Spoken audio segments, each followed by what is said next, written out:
I think we often confuse emotional suppression with strength. Somewhere along the journey of growing up, whether shaped by cultural expectations, generational trauma, or the silent modeling of emotionally distant fathers, we were taught that to be a man means to feel less, that stoicism is virtue, that silence is maturity, that retreat is wisdom.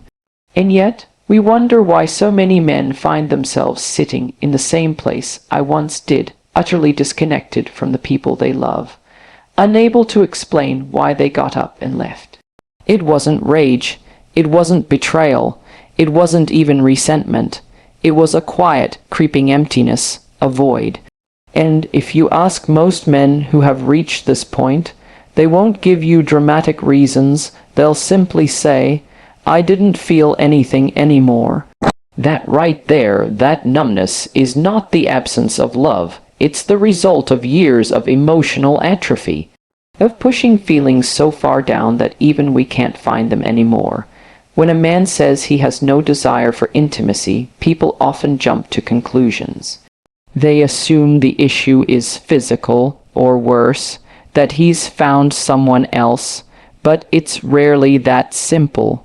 The truth is, desire cannot live in a man who is emotionally dead inside, and emotional death doesn't happen overnight. It's a slow erosion. One where every time we chose silence over speaking, detachment over discomfort, stoicism over vulnerability, we chipped away at our own humanity. You see, most of us weren't raised to know ourselves emotionally. We were trained in achievement, in protection, in discipline. We know how to provide, we know how to endure, but ask a man how he feels and watch him squirm. Not because he lacks depth, but because no one ever handed him a language for his inner world. So he grows up believing that emotions are a liability, that expressing confusion, pain, or need makes him weak. So he learns to carry it all in silence, and silence, for men, becomes a habit, a prison with invisible bars. And it's inside that prison that intimacy dies, because you cannot share what you don't acknowledge. You cannot connect when you are dissociated from your own heart, and slowly that dissociation begins to affect your relationships. Your wife asks you what's wrong and you say nothing, not because you're hiding something, but because you genuinely don't know anymore. You don't even know how to access the truth of what you feel. And that's the most dangerous kind of disconnection, when you lose the ability to be emotionally honest, even with yourself. So what happens next? You get up and leave, not in a dramatic storm out, not with slamming doors or final ultimatums. No, you leave quietly, emotionally. You leave the bed, even if your body's still in it. You leave the conversation, even if your mouth is moving. You leave the relationship while still technically being there, and your partner senses it. She may not have the vocabulary for it, but she feels the absence. The ghost of the man who used to be fully present. And one day, when she says, "You left," you're confused because you never packed a bag. But she's right, you did leave, piece by piece, with every unspoken truth, every ignored emotion, every night you rolled over instead of leaning in. This is not a male failure, it's a societal failure. We've raised generations of men to be emotionally illiterate. We've glorified the stoic archetype while pathologizing softness. But strength is not the absence of emotion. True strength is the willingness to face your inner world, to sit with discomfort, to lean into vulnerability without flinching. It takes courage to say, "I don't know what I'm feeling, but I want to understand." That is where healing begins. And yes, it's uncomfortable. Yes, it feels foreign.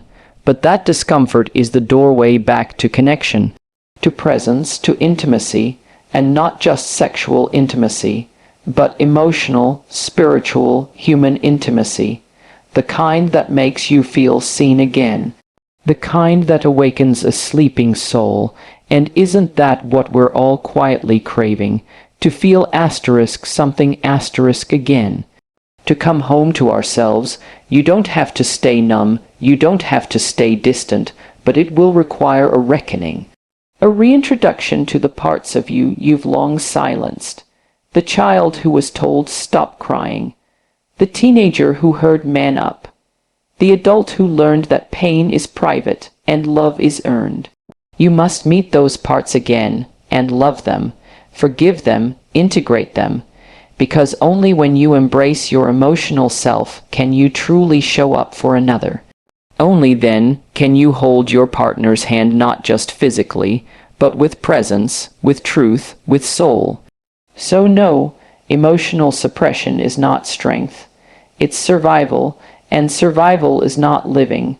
To live fully, to love deeply, to connect intimately, you must feel.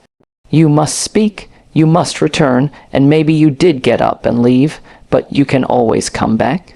Asterisk, because the bravest thing a man can do is stay present with what hurts and still choose to love. Asterisk, when a man says he no longer desires intimacy, what he's really saying, often without realizing it, is that he no longer recognizes himself.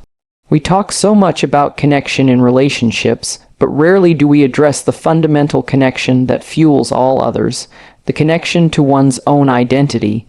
Intimacy begins with identity, and when a man is lost within himself, any attempt at closeness, whether emotional or physical, feels foreign, even threatening. We assume that intimacy is a natural part of love, and to some extent, that's true. But what we often ignore is that true intimacy requires presence, not just physical presence, but emotional congruence, self-awareness, and a sense of groundedness in who you are. And here lies the root of the problem. Many men are not intimate with themselves. They haven't been encouraged to explore their emotional interiors. They've been taught to perform at work, in relationships, in public, but not to feel. And how can you share yourself with another when you've never been taught how to access that self? We underestimate just how deeply identity informs desire.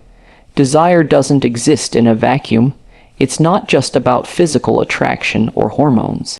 Desire is tied to vitality, to emotional security, to the feeling of being whole. When a man is emotionally disoriented, when he feels like a stranger in his own skin, desire shrivels. Not because he doesn't care, but because he has nothing to give. You cannot pour from an empty cup. And many men walk through life with cups bone dry, wondering why they feel so numb, so unmotivated, so distant from the people they once loved passionately. It's not that they've fallen out of love. It's that they've fallen out of alignment with themselves, their values, their emotional truths. And the tragedy is that this often happens slowly, over time, one unspoken truth, one suppressed fear, one sacrificed dream after another, until eventually he wakes up one morning and realizes he doesn't know the man in the mirror anymore. That loss of identity isn't loud. It's not a scream. It's a whisper that turns into silence. Now here's the paradox. In relationships, we crave to be seen, to be known. But if you don't know who you are, how can you allow someone else to know you? This is why so many men retreat emotionally, even when their partners are reaching out. It's not rejection in the traditional sense. It's fear of exposure, fear of being misunderstood, fear of realizing there's nothing solid underneath the facade. When your identity is fragmented, intimacy becomes overwhelming, because intimacy at its core is an invitation to be known. And let me be clear, this isn't about blame. This isn't about calling men out. It's about calling men into themselves, into the deeper work of self-recognition. Because the truth is, a man cannot love well until he knows who he is outside of performance, outside of pressure, outside of what the world expects him to be. And rediscovering that identity isn't a one-time event. It's a process, one that requires intention, courage, and yes, vulnerability. We spend so much time trying to fix relationships from the outside. Better communication, more date nights, reading love languages. And while all of those things have value, they don't replace the deeper work, the internal reckoning. Because no amount of external connection will satisfy a man who is internally disconnected. You cannot build intimacy on a foundation of confusion. It will collapse under the weight of unmet expectations and emotional fatigue. This is why many men, when they get up and leave, aren't fleeing their partners, they're fleeing the discomfort of being seen in their confusion. They're running not from their wives, but from themselves. And until that truth is acknowledged, intimacy will always feel like a confrontation rather than a comfort. What we need is a shift from performing to becoming, from hiding to expressing, from confusion to clarity. That clarity doesn't come from isolation. It comes from introspection, from honest conversations, from therapy, from journaling, from asking yourself the hard questions and staying long enough with the discomfort to hear the real answers. Who am I when I'm not needed by anyone? What do I feel when no one is asking me to be strong? What do I long for, not just sexually, but emotionally, spiritually, relationally? When was the last time I felt alive? And what part of me did I have to silence to survive? These aren't easy questions, but they are necessary ones, because the journey back to intimacy is, first and foremost, a journey back to self. A reclamation, a homecoming, and from that place of inner wholeness, connection becomes natural again. Not forced, not performative, but real, rooted, sustainable, because when a man knows who he is, he no longer fears intimacy. He welcomes it. He's no longer threatened by closeness, he's nourished by it. He no longer gets up and leaves, he stays. Not out of obligation, but because he has something worth staying as . He is present, not just in body, but in being. So, if you've lost desire, if you feel distant, if you've emotionally checked out, don't just ask what's wrong with your relationship. Ask what's missing from you. Trace your steps back to where you last felt whole, pick up the pieces, and begin again, because the real crisis is not a lack of intimacy with her, it's a lack of intimacy with you. And once a man remembers who he is, everything else, love, connection, desire begins to remember him too. There's a moment in every emotionally struggling relationship that arrives without drama or explosion. It comes quietly, like a shadow slipping across a room, subtle but unmistakable. One partner feels it first. She doesn't always say it out loud, but her body knows. The laughter no longer lands. The eyes no longer linger. The warmth in your presence slowly fades into a haunting absence. And then, one day, she says it, you got up and left, and you're confused. What do you mean? I've been right here. But what she's really saying is this. Your body stayed, but the man I loved walked out long ago. C. Most people think leaving is a physical act. That walking out the door is when the rupture happens, but emotional abandonment precedes physical departure. It begins when you stop showing up as yourself, when you stop engaging, when you stop revealing, when you trade connection for convenience. When you begin to shrink, not from her, but from yourself. This is what's hard to admit. Leaving isn't always about her. Sometimes you walk away from the version of you can no longer carry. A version burdened by unexpressed pain, undefined emotions, unmet needs. The quiet truth is, you didn't stop loving her. You stopped being able to hold space for love itself. Because love requires a self that's intact. And sometimes we lose that self long before we realize it's gone. That slow emotional exit, it is what so many men experience without having the language to name it. You didn't know how to say asterisk, I feel invisible in my own life. Asterisk, you didn't know how to say asterisk, I don't know who I am anymore and it scares me. Asterisk, so instead you said nothing. You shut down, you made yourself small.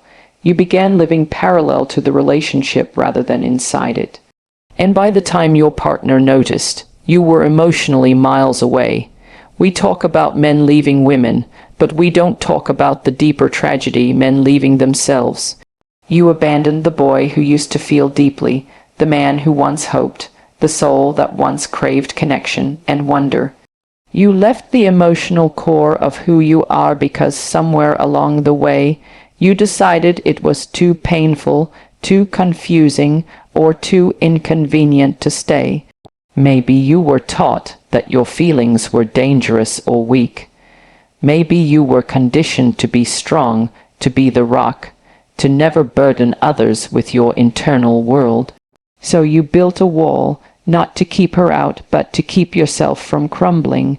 But over time, that wall turned into a prison. And now you find yourself staring through the bars, wondering why nothing feels alive anymore. This is where the internal disconnect becomes dangerous. Because when you can't access your own emotions, you start to interpret everything through withdrawal. You see affection as pressure, vulnerability as exposure, love as an obligation, so instead of leaning in, you retreat. Not because you don't care, but because you can no longer recognize the man who once did. Let me be clear, walking away emotionally isn't failure. It's a signal, a sign that something inside you is crying out for attention, for reconnection, for healing. But the tragedy is, we often respond to that signal by pushing people away, not pulling ourselves inward. We externalize the blame, she changed. The relationship isn't the same. I just don't feel it anymore. When the real issue is that you've stopped showing up asterisk as asterisk yourself. Reclaiming intimacy starts with reclaiming the parts of you that went silent, the parts you buried to survive, the parts you abandoned to keep the peace or fulfill expectations. You must go back for those pieces not because she needs them, but because asterisk you asterisk do. Because, until you gather yourself back into wholeness, nothing you build with another person will feel solid. You'll keep repeating the same cycle, present but absent, loving but disengaged, staying but slowly leaving. So what do you do when you realize you've already left? You don't run farther. You return, not to the relationship immediately, but to asterisk you asterisk. You sit with your confusion instead of numbing it. You examine the parts of you that feel ashamed, unworthy, unseen. You ask the hard questions without trying to escape the discomfort, and slowly you begin to remember who you are. Not the man the world told you to be, but the man beneath the mask, the one who feels, the one who longs. The one who wants to love but forgot how. It's not too late. Even if your partner has noticed, even if she's already named it, even if things feel broken, the most powerful step isn't fixing the external, it's awakening the internal. You can't go back and undo the moments where you drifted, but you can decide that from this moment forward, you'll show up differently, not as a role, but as a soul, not as the man who performs intimacy, but as the one who embodies it. Because presence is not just proximity, it's honesty, it's energy, it's emotional participation. It's being there asterisk with asterisk her, not just asterisk beside asterisk her. And that kind of presence only becomes possible when you return to yourself first. So maybe you did leave.